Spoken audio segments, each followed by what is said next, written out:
All right. Well, welcome. We have Corinn DeTorres, the Executive Director of the Rotary Club of Portland. So, hey, Corinn. Hi. Hey. So, you guys have been doing your Rotary meetings virtual, the different Zoom platforms, I understand. What have you guys been doing? Oh yeah, we have tried a few. So we at this point have the $15 a month subscription to Zoom. And our district actually, I'm not sure how many districts do this, but ours has this public image grant that's available to clubs each year. And we had reached out to the district to see if maybe the district had a Zoom account that we could piggyback on so that we could do larger groups, or what the options were from the district.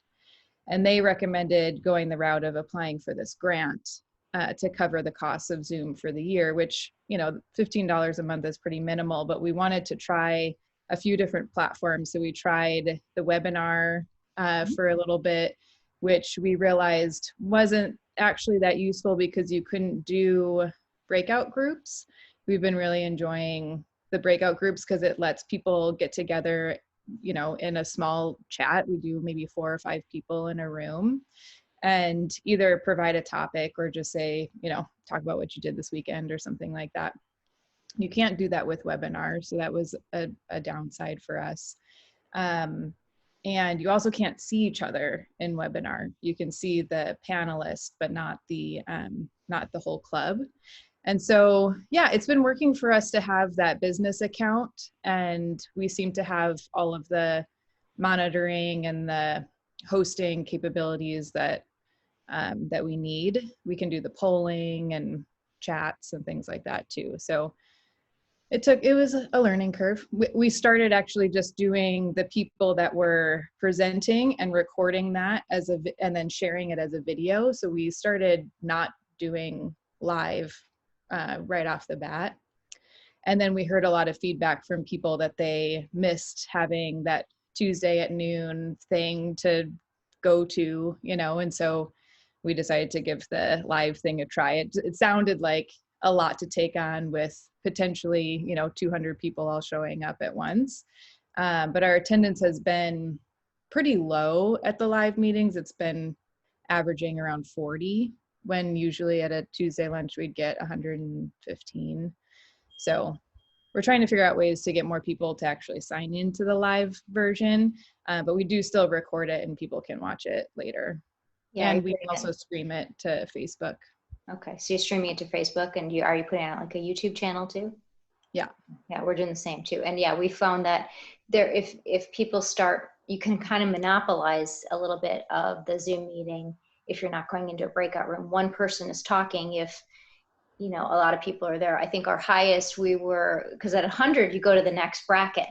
So yeah. we've not done the webinar because of we've stayed within that interaction. If we get a speaker, or we decide to get a speaker that you pay for, we'll probably go to webinar. But we've not done the breakout rooms either. But yeah, we've had, I think it's most of like 93 or something like that meetings, which, you know, is still half of, you know, your overall membership, but it was our mayor, and it was, you know, right fresh happening. And yeah, you can see people come and go. We've been learning about the share screen and, you know, co-hosting and the doorbell ringing, and yeah, there's a learning curve there. Yeah, I know some people are talking about how do you do the polling, because we'll have a nominating committee coming up, and some different issues. So we got to figure that out. And we've got a couple people too that are having issues with the hearing part of it. So like your Bluetooth on your phone might work. So we don't have the closed captioning. How does the Google Docs, because the Google Docs has this audio feature, so you could get closed captions. So we haven't figured that out yet, but yeah, anybody's got any ideas on how to do that for a few that can't hear very well, they're missing out. But and Portland is all over the news. Yeah, there's been riots and Black Lives Matters and protesting. What's going on? Yeah. Are you safe? I'm safe. I've been hearing from friends and family around the country wondering what the heck is going on here. Yeah, I think most of what is being shared in the media is pretty sensationalized. My office, obviously, well, maybe not obviously, is downtown Portland, and I'm not in my office right now. This is my home. This is not my office. But I have been going in once a week. And so I have been seeing sort of what's been happening in downtown over the course of the last few months. And really it's been, when COVID first hit, everything shut down. A ton of restaurants and different places have closed permanently, not just temporarily during the pandemic. So there's a lot of just things shut down and closed down.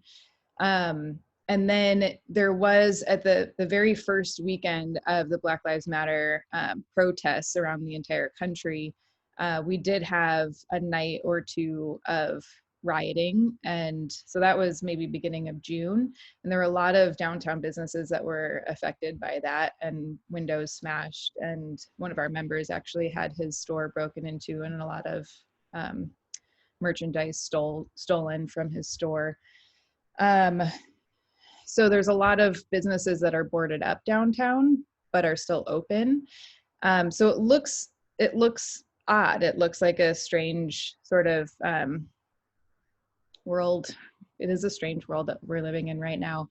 But really, since that time, most of the protests have seemed to be fairly peaceful. There's been a lot of police activity that hasn't been quite as peaceful. So there's been a lot of police trying to break up the protests because they go all night long, every single night since the start of June, I think it was, with George Floyd's murder. And so that has been every night for months. And at one point, Trump decided to send in federal troops, federal officers to Portland a month or so ago. And with the troops coming in, led to a lot more tear gas. It led to some arrests and people just getting snatched up and thrown into cars. And so a lot of that you did see probably in the news was happening pretty much nightly from like 11 p.m. to 1 a.m. But they're not around anymore. The federal troops are gone, and the police are allowing protesters to peacefully gather. And there are speeches every single night downtown. There are multiple different groups all around the city that convene in different areas and then march into downtown and all end up at a central location. And so there's people selling food and there's people selling t-shirts. And it's like, my husband went the other night and was like, it's just sort of like a concert. It's like going to like an outdoor venue where people are there to hear speeches instead of music. There is also music that happens, but anyway, I just like to share with people that we are safe here. Downtown is not a war zone. I do feel comfortable going into downtown, though I just don't go at night. I don't go at 11 p.m. for, when the big protests were happening. Yeah. And with the COVID rising too, it's yeah, probably getting a little bit more spread because people are out and about and they don't want to be home. And we'll see what happens with that. So I'm glad you guys are safe. So, and you guys you just had your Zoom meetings. You haven't had any in-person meetings. You got something planned for September, like a golf tournament? Yeah, we have a golf tournament in person. Yeah, we didn't know if people would still be interested in participating in a golf tournament because we haven't done a single in-person event. So we sent a survey to our members who typically take part in the golf tournament, and it's kind of mixed. I would say the majority of people said that they would feel very comfortable. A lot of people have been golfing throughout this whole time. I'm not sure that golf ever actually shut down, any of the golf courses. It's outdoors, people can spread out. Our concern was, sure, people can go to, play golf with some trusted friends, but when you get a whole group of 80 people or so together at a tournament, then that feels a little less safe, just as usually there's a dinner involved, and there's prizes and just a whole thing of it. And so we are moving forward with it. The golf course has a lot of their own precautions in place. I believe it's either one person per cart, or they've got the divider, the glass divider, plastic divider in the cart. They'll have a boxed lunch with like a burger or sandwich or something that they can take with them on the course.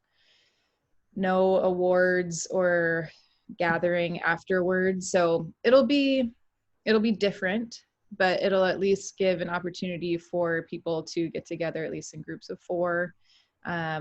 We're encouraging masks when you can't be distanced physically. So we're gonna go for it. Yeah, to know if other people are too. Our golf courses here in California were shut down, and then people were saying, why one person per cart? So then they opened up, and because people were upset that they couldn't golf on their golf courses. But yeah, we haven't done one. We always do a spring golf tournament, so that got canceled with in I think it was end of May we were going to do it, but and then there was an email I ignored of yours for about 2 weeks with some bad news, but that's all changed now. Yes, I was planning to retire from Rotary this month. Actually, August 14th was going to be my last day. I had put in my notice back in, might have been February or March, not long after the large club conference. And my plan was to transition to my theater. So in 2018, my husband and I opened a performing arts theater. And we had gotten it to a point where I felt really comfortable leaving Rotary to focus on the theater full time. It is still ultimately my goal. But as you can probably guess, theaters are maybe like, if here's a spectrum of like the most needed things during COVID and the most unneeded things, we're pretty close to over here. People don't need space for things, especially as people are starting to figure out, Zoom and doing things online, and you don't need a venue if you've got a computer and can broadcast it. So we're pretty irrelevant. We're trying to stay relevant in some ways and still have some things happening at the theater safely. But it's definitely not enough for me to quit my job. Yeah. I wouldn't say irrelevant. It's just something that people are not gathering in a place right now. I mean, theater, what you offered was a great service to so many different groups, because you guys were booked. You had a full venue there. Yeah. And there was different performances from, kids to adults to groups, able to use a facility to come together and do good things. Now, what do? Well, it sounds like they're out in the streets every night with the protesters in the street fair almost. But yeah, I would say your industry is essential. It's just one of those things people aren't doing right now, unfortunately, out of safety. But thank you. Yes, we are not irrelevant in general terms. We are non-essential in COVID times. The expression is all unnecessary. Yeah. And then you also have another little surprise too. Yes, I am also expecting another baby. So baby number 2, it's also another little girl, due mid-November. So it's an exciting time at the same time as being a really challenging time. I am very grateful that my club let me come crawling back and say, please stop the hiring process. They had already accepted a bunch of applications. They didn't accept a person yet. They hadn't started interviews, but they were very relieved to have me say that I wasn't leaving, because it's just such a disruptive time. And so I said, I'd like to stick around. Oh, and by the way, I'll need some maternity leave time. But they're very, very grateful to still have me around. Well, we're lucky. And then we will be moving out of our office immediately after coming back from maternity leave in February. So our lease is up, and we'll be moving out of probably not we're planning to move to like a shared office space, like a WeWork type of situation. Oh, we've done that. That's an adventure. So good. Well, we'll hear about that Yeah, soon. you're like a closet-sized office now, right? Yeah, right. Well, I've been working from home, but yeah, we really downsized from 5 rooms and a storage unit to just paperless. And so, yeah, this COVID just put scanning into high motion. My whole garage, I can get my car back in the garage now with all these boxes and 100 years worth of stuff. So it's been great to have everything digital right now. But Yeah. yeah, well, lucky for us, we get to keep you, and I'm very glad Mhm. to have you as a great resource for all things Rotary. So, well, let's wrap up the spotlight here, and people know how they can get a hold of you and ask more questions too. So, thanks, Yes. Well, thank Corinn. you for the chat. Yeah, good. Well, we'll share this with everybody. Okay. Have a good one. Thanks. Thanks.